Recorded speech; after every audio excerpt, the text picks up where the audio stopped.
Where are you going? To take the television station. No one stops them. The crowd at the Russian White House was jubilant. It is 5:30 Sunday afternoon. As the demonstrators seized cars and buses to drive across the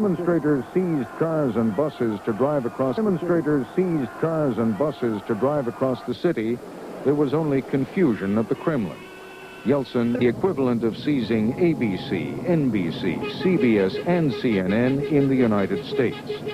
The fall of this key television center at a time when the military was still wavering as to how or even whether it would join the battle could be critical.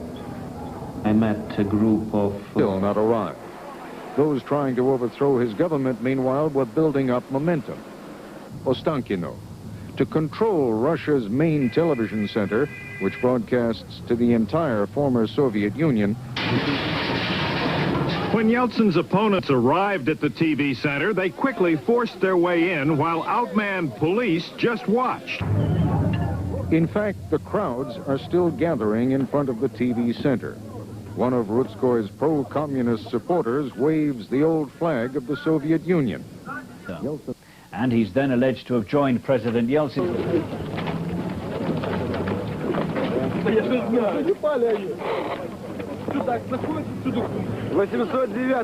Anti-Yeltsin forces took at least one floor of the building, setting off explosions in the lobby. But after a 3.5-hour battle, the TV station was still largely in the hands of pro-Yeltsin forces. 3 of Moscow's 4 TV channels were knocked off the air for a while. Where was all the armor? Where was all the... Viktor Antilov was everywhere today, too. He is the leader of a communist faction of the outlawed parliament. We will meet death face to face if necessary, as warriors do. Внимание! Ничего не трогать, повторяю! Ни одного прибора, ни одного стула! Это наше народное! Truckloads of armed men headed out to the state television complex. On the Russian television center. Makashov is a hardline communist and an ardent anti-Semitic Russian nationalist. He ran against Yeltsin for president and got less than 6%. Maining channel broadcast Boris Yeltsin's decree declaring a state of emergency, where they smashed into the building, launching an all-out attack.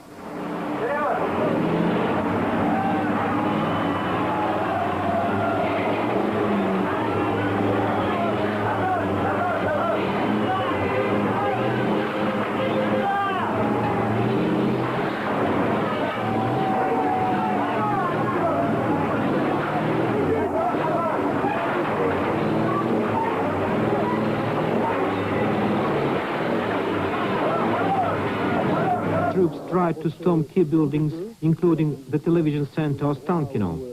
Armed militants... Hours later, the attack still continued.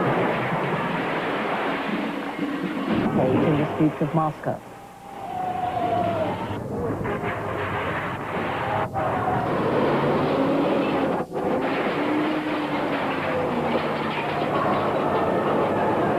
They started to assault the building. First, they started to, first they broke the windows, and then I've heard the explosion. We had an order to leave TV center immediately. Years old, he had less than 10 days to go before he was being demobilized.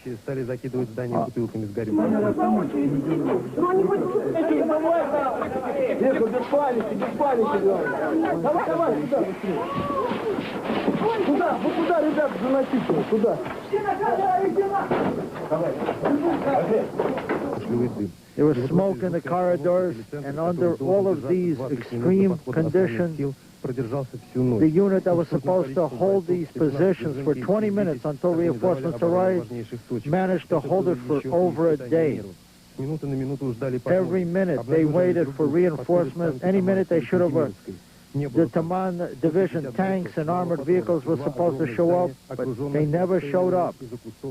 They were down to almost no ammunition. Ostankino television center is being stormed. We are forced to go off the air. Later, Moscow's main television station went off the air. Was being broadcast. trying to take over several key buildings in the capital city and having some success. Duncan, a 26-year-old lawyer from Louisiana. For Yeltsin to repulse them quickly. Former Vice President Alexander Rudskoy and the chairman of dissolved parliament, Ruslan Hasbulatov. Also because they were not sure how they should act under the circumstances. People were killed and 400 wounded during that battle.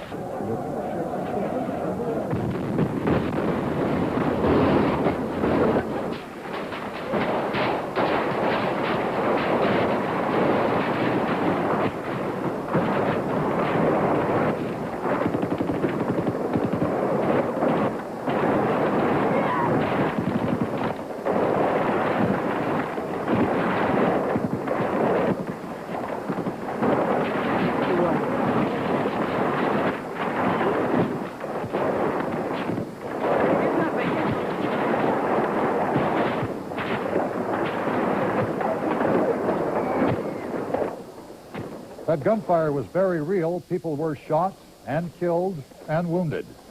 For a while, control of the building was divided, and the station went off the air. The fighting around the heart of Moscow... We are looking at pictures, yes, we are looking at pictures of the original assault on the television station. Who has control of the station at this time?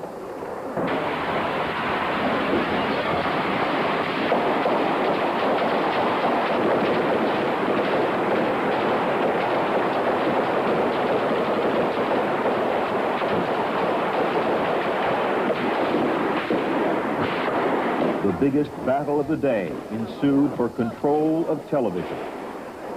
In the hail of gunfire... To a civil war on the streets of Moscow. An American was killed in that battle. NBC News has obtained a recording of police communications.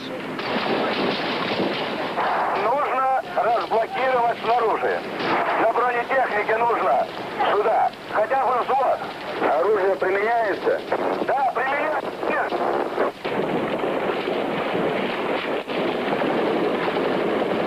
So the pressure on both sides is intense now for today's attack. In the hail of gunfire, heavy casualties were reported on both sides. The forces, at the urging of renegade Vice President Alexander Rudskoy, attacked the TV station and battled for several hours before retreating the flaming building. It was war on the streets of Moscow, the worst fighting here since the 1917 Bolshevik Revolution. At least 20 lives before the TV building was safely back in government hands. Yeltsin forces stormed its headquarters. Going down the drain, not just for this week, but for a very long time. What is it that Boris Yeltsin has to do to restore order? Trying to reconcile President Yeltsin's decision. Eventually, the armored vehicles did arrive and turned the tide. We spoke with two of those wounded in that battle, an attacker and a bystander. So in the failure of Yeltsin to rush sufficient reinforcements to the scene before the fighting broke out. A raging battle was fought over Russia's main television center. It turned bloody with both sides heavily armed, using grenades and machine guns and rocket launchers. Boris Yeltsin's troops moved in, and although the government appeared to control the television station... A Yeltsin advisor told CNN there was not a crisis management team, let alone planning to... And Russia has been the basis of American policy toward Russia for 4 years now. Now that democracy... But it was during the second coup attempt last year.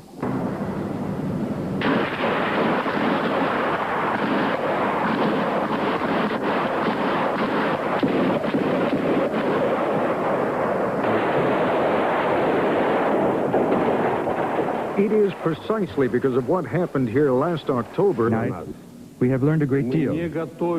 We were not preparing for war. We were hoping that we could come to an agreement and maintain calm in the capital.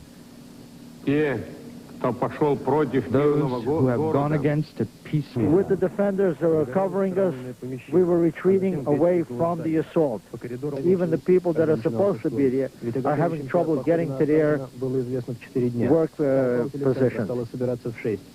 There were a few isolated gun battles around the city overnight.